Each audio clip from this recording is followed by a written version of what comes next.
Hola, hola, compañeros y compañeras de derecho. Ya estamos aquí con lo que viene siendo la continuación de nuestra materia de argumentación oral en materia penal 2. Ya analizamos el fondo, el contenido, la esencia de la argumentación, el cómo debemos de manejarla, el cómo debemos de emplearla, su contenido, su esencia, para convencer, para que en base a nuestros argumentos lógicos y congruentes, difícilmente la contraparte nos pueda contradecir, difícilmente la contraparte nos pueda argumentar algo en contrario. Son tan claros, tan precisos, tan bien fundamentados, tan bien razonados, que resulta difícil que la contraparte lo pueda hacer. Es una parte muy delicada, es una parte muy fina, es una parte muy especial que debes de saber manejar, debes de saber emplear, usando argumentos concisos, argumentos lógicos, argumentos congruentes, argumentos bien elaborados, bien estructurados, e insisto con la intención de que difícilmente le puedan encontrar un huequito y por aquí me meto, una falla y por aquí me meto, un error y por aquí me meto, una falacia y pues por aquí me meto. Recuerda, jóvenes, que la argumentación o presentación de alegatos es de forma oral. Y en fracción de segundos o milésimas de segundos hay que pensar, hay que reflexionar, hay que profundizar. Tan pronto termina tu contraparte de esbozar, decir algo, pues vas tú. Y como te he dicho muchas veces, el alegato escrito, bueno, te da el tiempo de que tienes 3, 4, X días para irlo meditando, irlo reflexionando, cambiarle, no me gustó, mejor le quito, mejor le pongo esto, no que soy mejor de esta manera y no de esta otra manera. Pero el decirlo espontáneamente, libremente, al momento en que te toca tu turno, al momento en que la autoridad te cede pues la palabra, pues sabes bien que hay que tener un temple, hay que tener una seguridad, hay que tener una certeza, hay que tener un conocimiento bárbaro para que de esa manera no exista en nosotros el nerviosismo. Te lo he dicho y perdón por ser tan repetido, pero ya sabes mi lema, entre más se repite, más se aprende. Si ahorita en las clases nos ponemos nerviosos, delante de los maestros nos cohibimos, delante de nuestros compañeros con los cuales cotorreamos, con los cuales nos llevamos, con los cuales bromeamos, nos incomodamos, nos ponemos nerviosos. Ahora imagínate y piensa que a futuro, en una audiencia penal, insisto, con el juez, con el Ministerio Público, con algún secretario, el de acuerdos, el de proyectos, con otros abogados, con tu contraparte, con el abogado, con tu cliente, vas a estar ahí y llega tu turno. Entonces, jóvenes, vete haciendo esa idea, vete tratando de dominar todo este tipo de aspectos para que cuando llegue tu primera audiencia, llegue tu primera oportunidad de presentar alegatos de forma oral, pues puedas, por tanto, ser elocuente, ser y tener, al menos en el fondo, en el contenido, los suficientes conocimientos o fundamentos para demostrar que tú tienes la razón. Y para acreditar que los argumentos de tu contraparte están mal fundados, están mal relacionados, no tienen lógica, no son congruentes y no nos llevan absolutamente a nada. Esa parte fina del contenido, esa parte delicada de lo que es el fundamento, pues ya más o menos ya lo vimos y lo vamos a seguir viendo, ¿eh? O sea, no crees que hemos terminado esa parte. Todavía hay mucha parte más en donde vamos a dar más elementos para cómo elaborar argumentos sólidos, argumentos fuertes, lógicos, congruentes, convincentes, de tal manera que, insisto, difícilmente les pueden encontrar un escollo, una ranura, una fractura, por donde la contraparte se nos pueda meter y en consecuencia nos haga ver que nuestros argumentos simplemente no tienen fundamento, son ilógicos, son absurdos, no resultan congruentes dentro del razonamiento lo que estamos diciendo. Y eso obviamente es terrible. Pero bueno, esa parte de los hitos de fondo o de contenido ya lo hemos visualizado desde la primera clase, incluso recordamos algunos temas de filosofía del derecho, algunos temas de lógica jurídica, para tener bien presente esa forma de cómo argumentar, de cómo razonar, de cómo reflexionar, analizar y cómo, por tanto, presentar esos alegatos y esos argumentos. Pero la argumentación no solamente es fondo, es contenido, no solamente es esencia. La argumentación es elocuencia, es hablar, es decirlos, es mencionarlos, es expresarlos. Los famosos requisitos externos o requisitos de forma. Por tanto, jóvenes, el tema que hoy vamos a ver es la argumentación oral, cómo se dice. El qué se dice, eso se ve en el argumento propiamente dicho. Pero ahora vamos a ver el cómo se dice, el cómo lo debes de decir para que en base a la esencia del argumento, le eches, como decimos, caché, le eches sentimiento, le eches muchas cosas, de manera que aún sobre el argumento convincente, venga, compañeros, la otra parte que aún convenza más, al ver tu seguridad, al ver tu fluidez, al ver, por tanto, tu forma de hablar, sin muletillas, sin tropiezos y sin obstáculos. El tema de hoy es la argumentación oral, es decir, cómo se dice, cómo se deben de exponer los argumentos en una audiencia. La argumentación oral, compañeros, debe ser elocuente, expresiva y fluida. Nada de que se me olvida, de que me quedo ahí. Si todos critican a López Obrador que tarda en segundos en hilvanar una oración con otra oración, pues imagínate de igual manera. Como les decía, tic-tac, 10 segundos. Analizando las cosas y viendo lo que dice la contraparte, tic-tac, otros 10 segundos. No.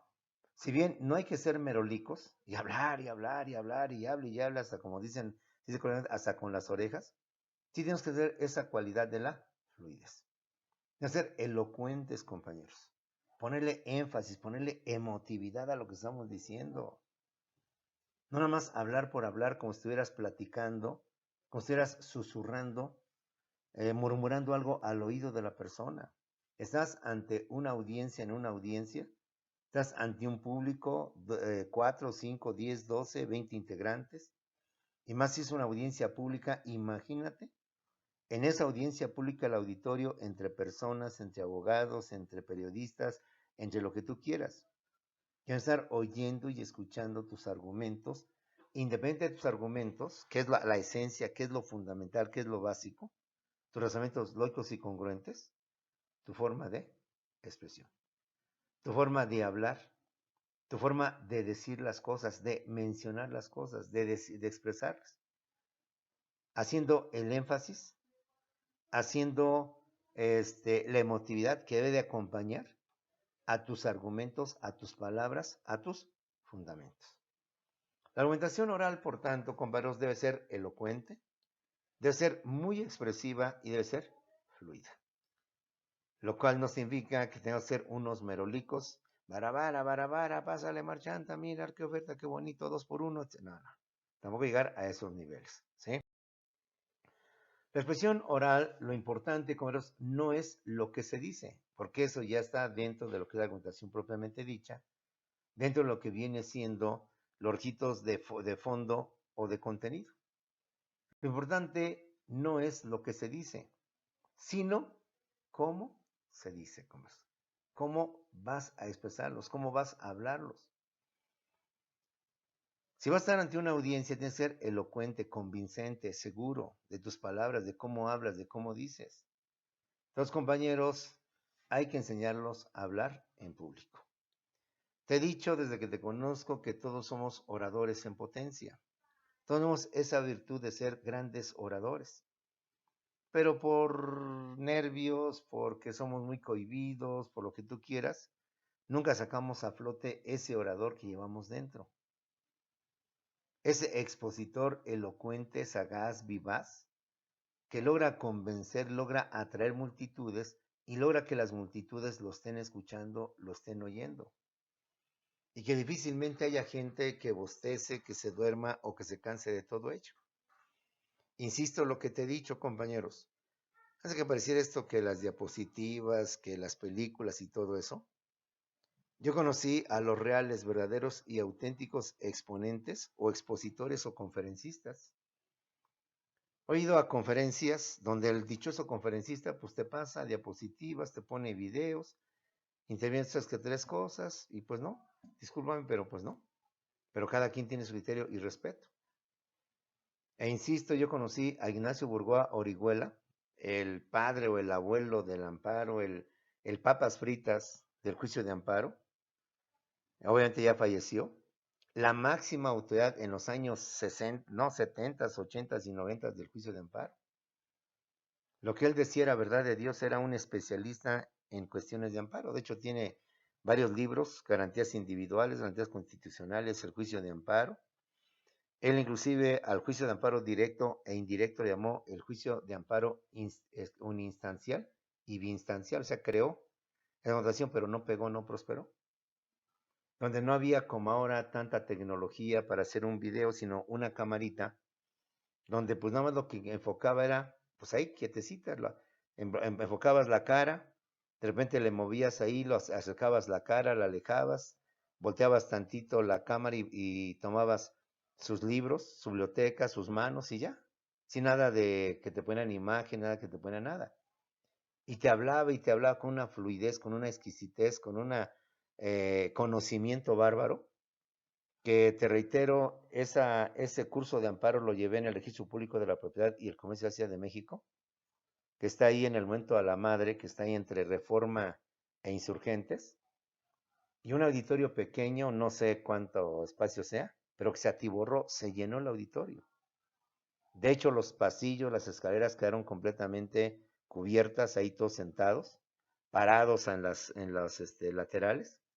Y señor, durante 2 horas o 3 horas, no recuerdo, con un calor infernal encerrados, pero nadie se salía, pero nadie se levantaba.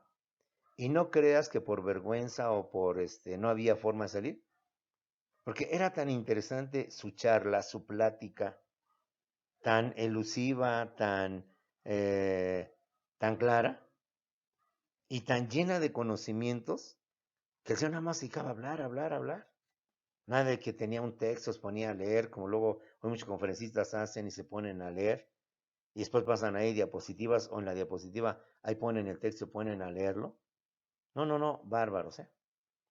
Conocí, te digo, a Miguel Ángel Cornejo en video también, como a Orihuela, que al principio pues me caía mal, por lo que ahí anunciaban Canal 4, tenía una comercial del Canal 4 de las 11 y pasaba de esto. Nunca me caí bien el tipo. Hasta que una vez vi en un video, en una escuela, que me dijeron, vaya con el grupo, acompáñenlos nada más que estén quietos, pero pase este video, nada más cuídelos. Y pues dije, pues bueno, pues debe estar, si me van a pagar por esto, pues lo hago con gusto. Y pensé que me iba a aburrir, no hombre. Igual, el video tardó como 2 horas. Y te extasió el cuate ese. Igual estaba en Bacardí de aquí de lo que es la carretera Amigo Querétaro, con los empleados de Bacardí, una lona, una carpa que pusieron, y pues no recuerdo, pero pues sí se ve ahí una gran cantidad, yo creo que más de 100 o como unos 200 empleados, ejecutivos y demás. El señor nada más en su podium con su micrófono, y ya hable, y ya hable, y ya hable, dándote datos, y que en el mundo, y que en Europa, y que en el siglo tal, y que en la empresa fulana, y que pasó, y que sucedió, y que existió. No, te tenía embobado. Te tenía completamente extasiado con su plática. Eso es justamente lo que se debe tener, compañeros. ¿Cómo se dice, cómo embobas? Permíteme la expresión, ¿cómo embobas? ¿Cómo haces atrayente tu exposición para que de esta manera la gente quede impregnada de tus palabras?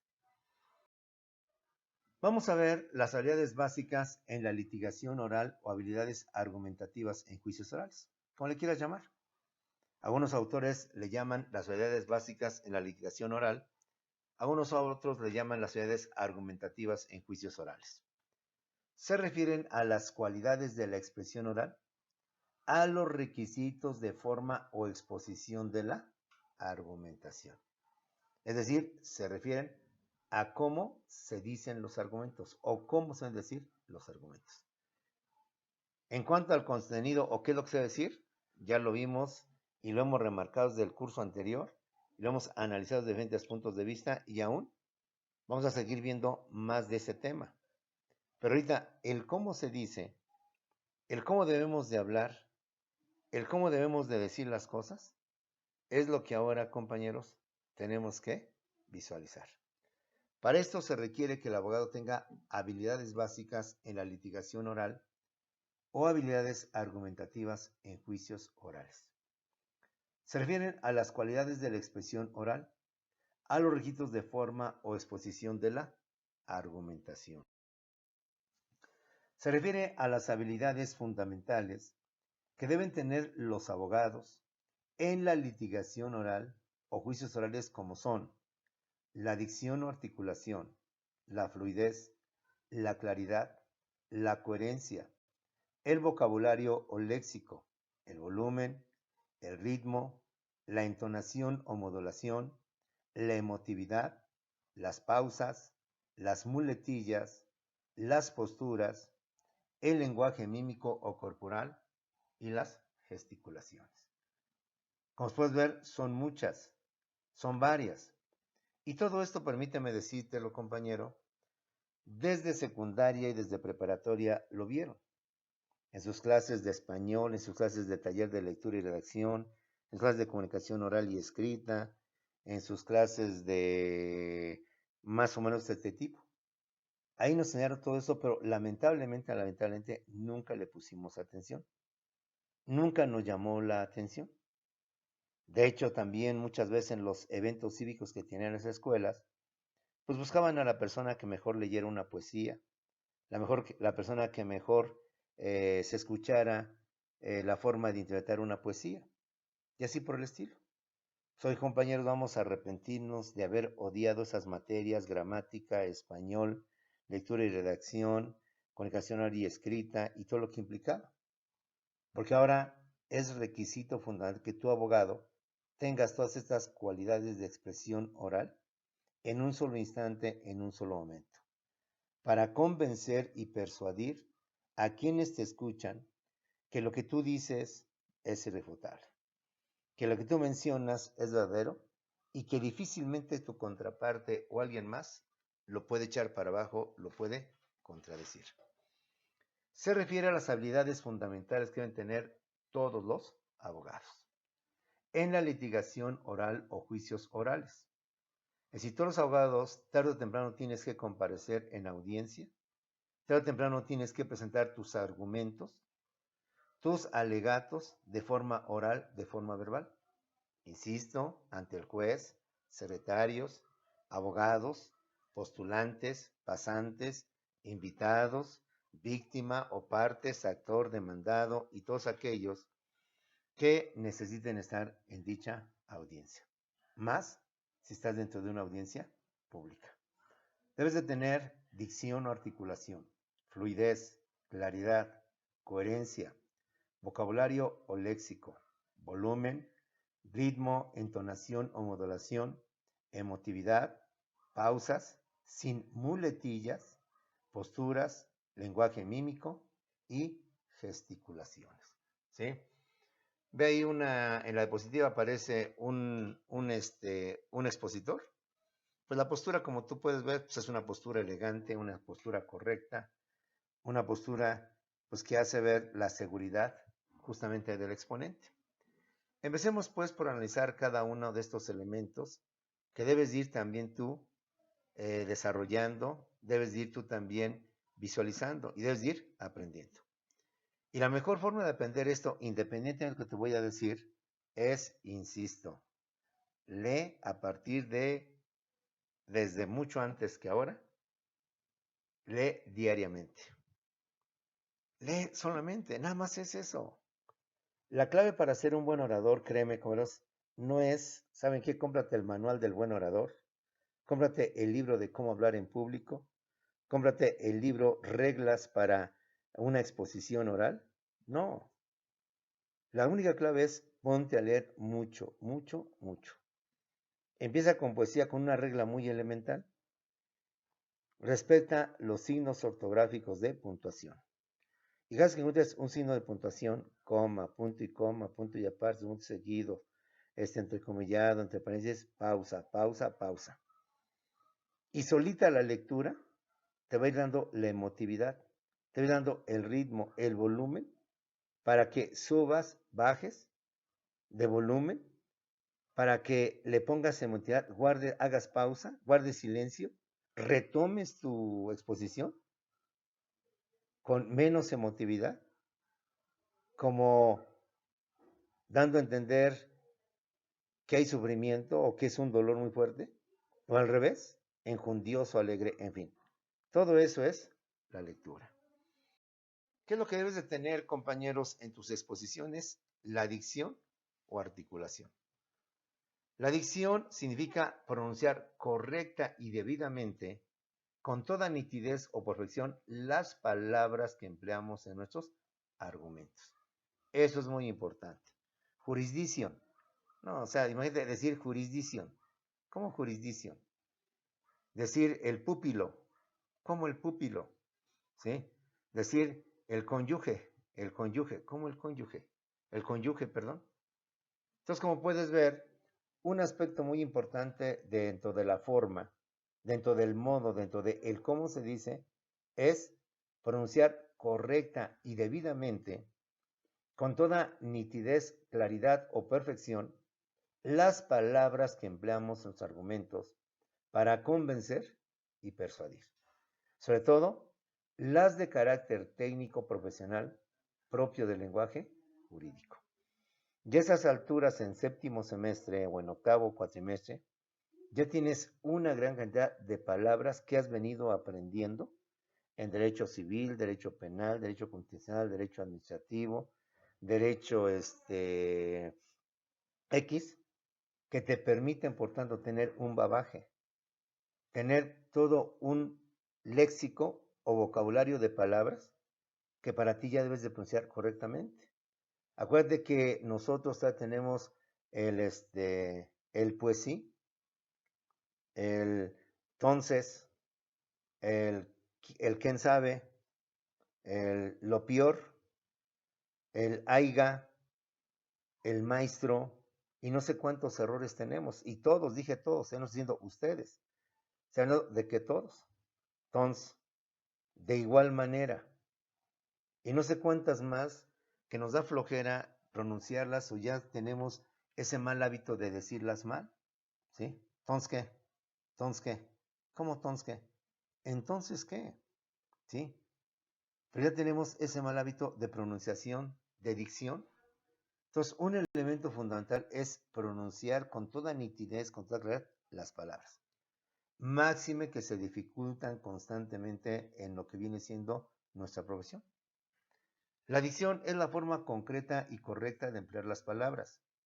Para formar oraciones, se habla de buena dicción cuando el empleo de dichas palabras es correcto y acertado en el idioma al que éstas pertenecen. Yo diría, en la profesión al que éstas pertenecen. Sabemos, como te lo he dicho una y mil veces, y te lo repito ahora, ya para octavo cuatrimestre o séptimo semestre en el que te encuentras, ya has de tener un vocabulario inmensamente rico en términos, en conceptos, en palabras 100% técnicas del lenguaje jurídico. Ya no podemos hablar del, del delincuente, sino de acuerdo al tipo de delito, darle el término correcto, del parricida, del infanticida, ¿sí? Del timador, del defraudador. Y con eso nos ahorramos palabras para explicar por qué es el delincuente. Tenemos que usar los términos correctos para dirigirnos a lo que estamos hablando. No es lo mismo ministro que magistrado. No es lo mismo juez, ministro que magistrado. Si es hasta ante un juzgado civil o penal y le quieres echar el cebollazo o la lambisconería al juez, mal que deberías decirle señor magistrado o señor ministro, ni él se la va a creer. Es más, ni esa persona lo va a tomar de buena fe el que digas ministro o magistrado, más bien lo podría tomar como una burla. Sabemos que los titulares de los juzgados civiles y penales difícilmente llegan a tener el título de ministro o de magistrado. Ministro solamente los de la Suprema Corte y magistrados solamente los de los tribunales colegiados. Es más, el juez de distrito sigue siendo juez, no tiene todavía el título de magistrado. Lo mismo, demanda, denuncia y queja son diferentes. Yo no puedo ir ante el MP y decirle que voy a presentar una demanda, porque demanda es para asuntos civiles y denuncias para efectos penales. Yo no puedo ir ante un juzgado civil y vengo a promover la siguiente denuncia. Pues ¿de dónde denuncia si el término correcto es para demanda y para efectos administrativos el término correcto viene siendo queja? Lo mismo ya lo vimos cuando vimos procesar, no es el mismo proceso, procedimiento y juicio, aunque aquí sí te voy a decir que en la práctica, pues sí los abogados, las mismas autoridades manejan como sinónimos o como algo que, vamos, es muy normal, que lo mismo hablemos de proceso, de procedimiento de juicio, el juicio civil, el procedimiento civil, el proceso civil, aunque usted y yo ya vimos que proceso, procedimiento y juicio son cosas completamente diferentes, ¿sí? Lo mismo, no es igual sentencia, laudo o resolución. Sentencia la que emiten los juzgados civiles, penales, inmobiliarios, laudo la que emite la autoridad laboral y resolución la que emiten las autoridades administrativas. Entonces hay que ir conociendo esto. Yo no puedo ir ante el juez civil y decirle quiero ver el laudo sobre el presente asunto, porque no es correcto, porque no es válido confundir los términos. Entonces hay que ser muy lacónicos, hay que ser muy explícitos. Si estamos en un juicio civil, pues palabras o técnico civil. Estamos en un juicio penal, pues palabras y términos propiamente técnicos.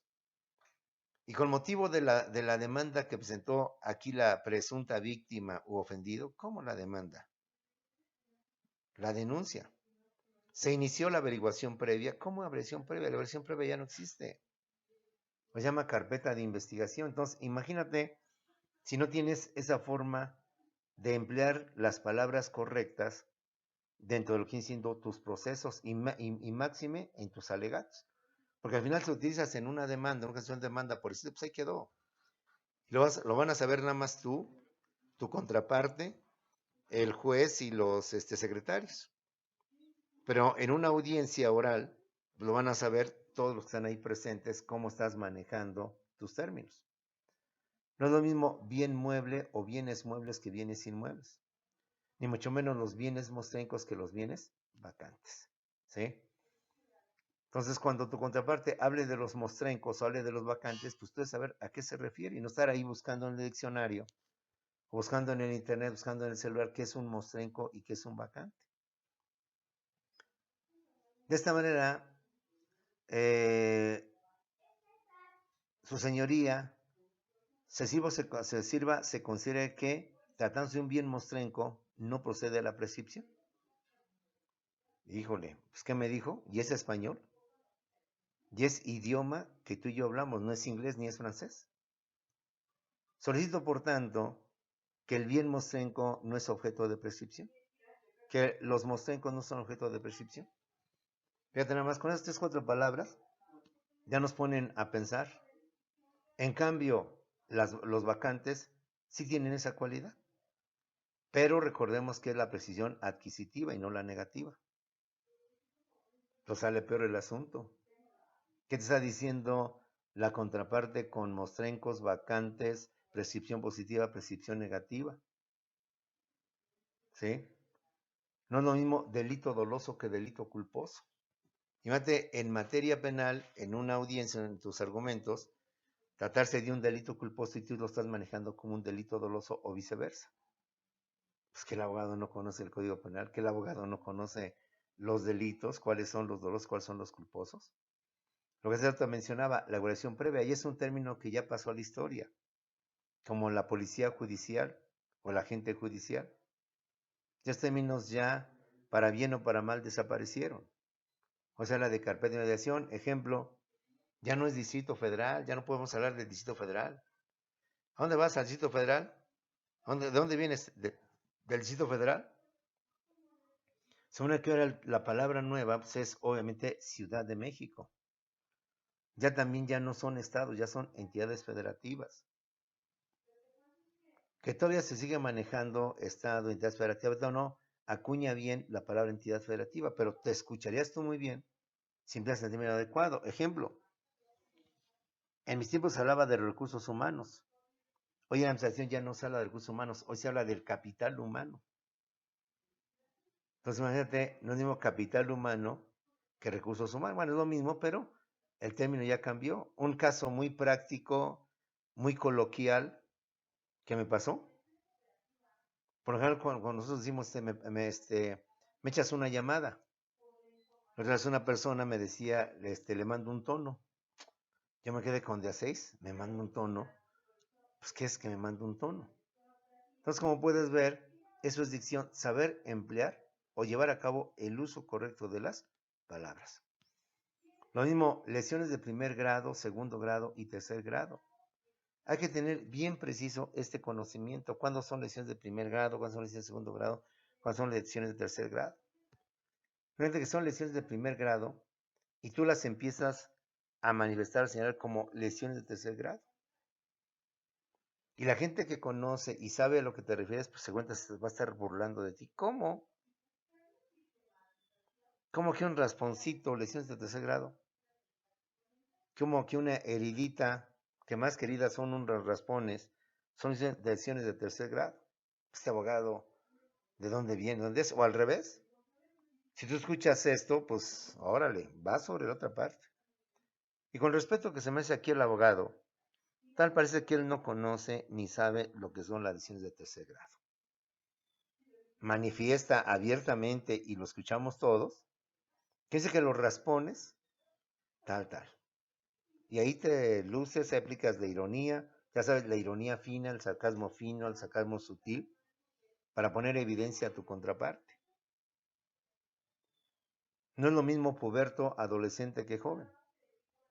Claro que algunas veces como si no hemos podido utilizar, pero hay que saber en qué parte es importante determinar la situación de un menor y un mayor de edad. Un puberto sigue siendo menor de edad, un adolescente sigue siendo menor de edad, un joven ya es mayor de edad. Porque puberto más o menos es de los 12 a los 15 años. Adolescente es de los 15 a los 18 años y joven es de los 18 en adelante. Aunque aquí cambian mucho las clasificaciones, pero en esencia, pues hace esa aclaración. Por puberto consideramos las personas de 12 a 15 años. Por adolescente, los de 15 a 18 y por jóvenes 18 en adelante. Por tanto, estamos ante un joven, ante un mayor de edad que ya es responsable y que por tanto ya puede ser bla, bla, y no como la autor nos quiere confundir, de que estamos hablando de un puberto, de un adolescente, cuando no solamente legalmente, sino psicológicamente, ya no entra dentro de la terminología de menores de edad. Porque el puberto es de 12 a 15 años. En su mayoría así lo sostienen los psicólogos. Porque el adolescente es de los 15 a los 18 y el joven es 18 en adelante. Tratándose de una persona con tales características, bla, bla, bla, etcétera, etcétera. No es lo mismo arrendador que arrendatario. Ya usted y yo hemos oído hablar mucho tenemos la costumbre de hablar del inquilino y del casero. No, el término correcto es arrendador, arrendatario. Y si en estas alturas no sabes entender la diferencia entre arrendador y arrendatario, entre comodante y comodatario, ¿sí? Entre donante y donatario, entre usufructuante y usufructuario, pues imagínate. Ahora, eso tú lo debes de emplear, pues para también acabar con tu contraparte. Entonces, emplear tecnicismos, palabras propias, precisas, para también balconear a tu contraparte y hacer lo que quede.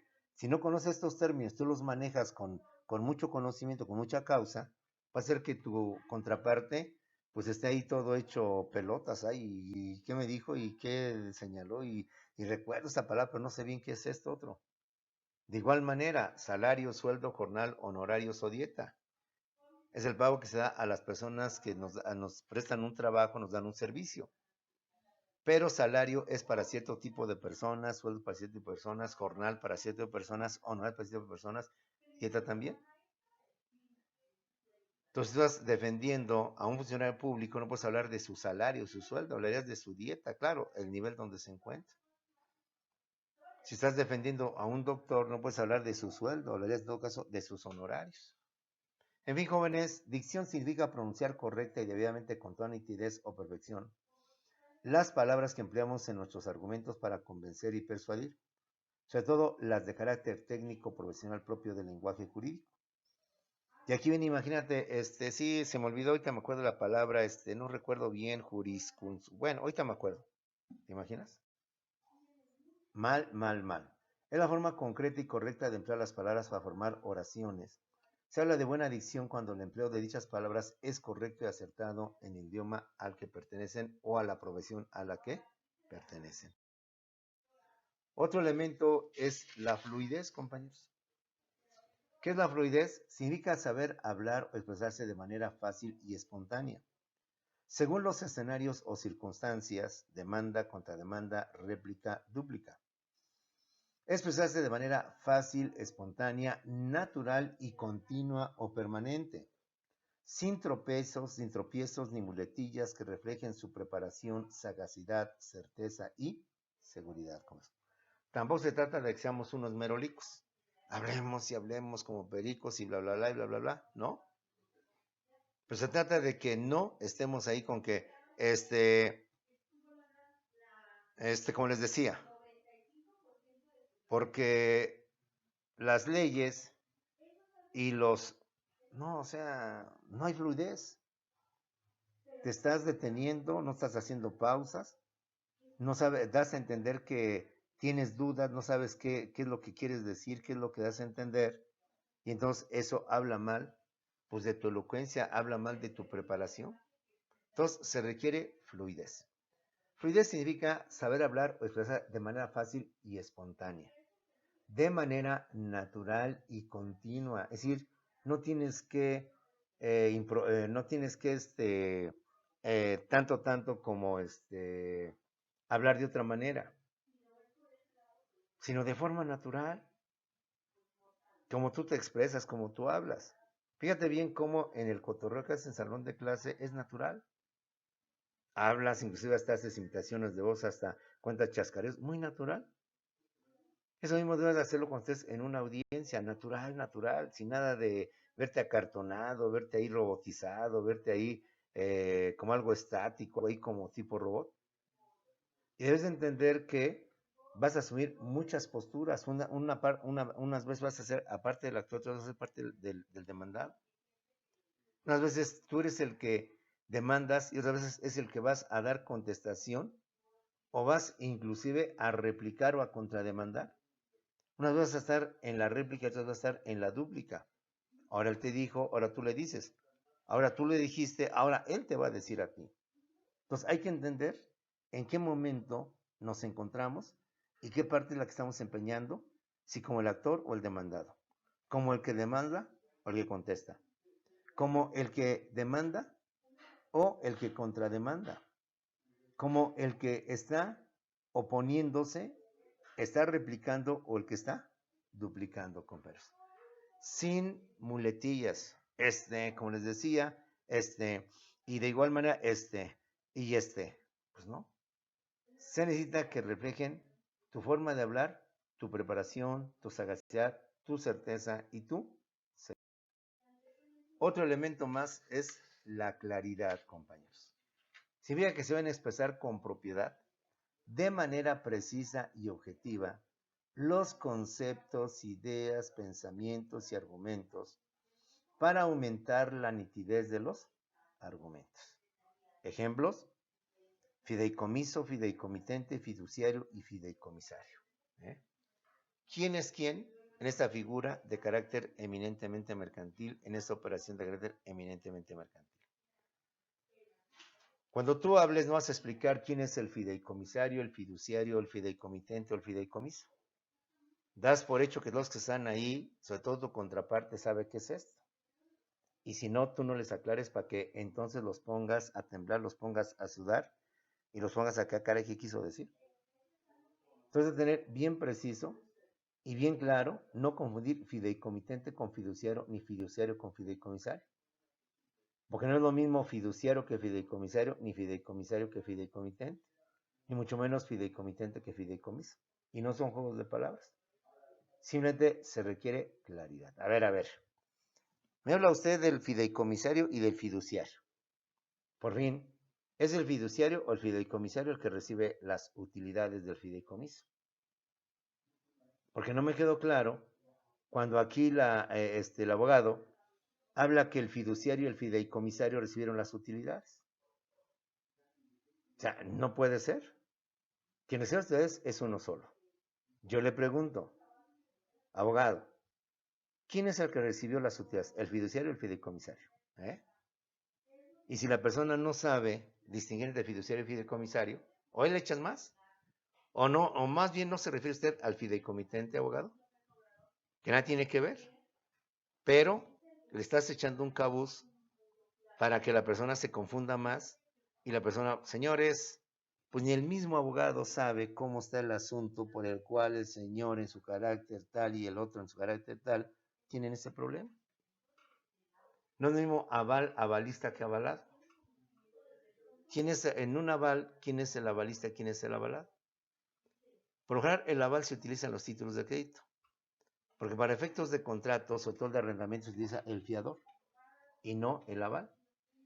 Y aunque se han manejado las dos formas, lo correcto es, para títulos de crédito, es aval. Por tanto, avalista avalado.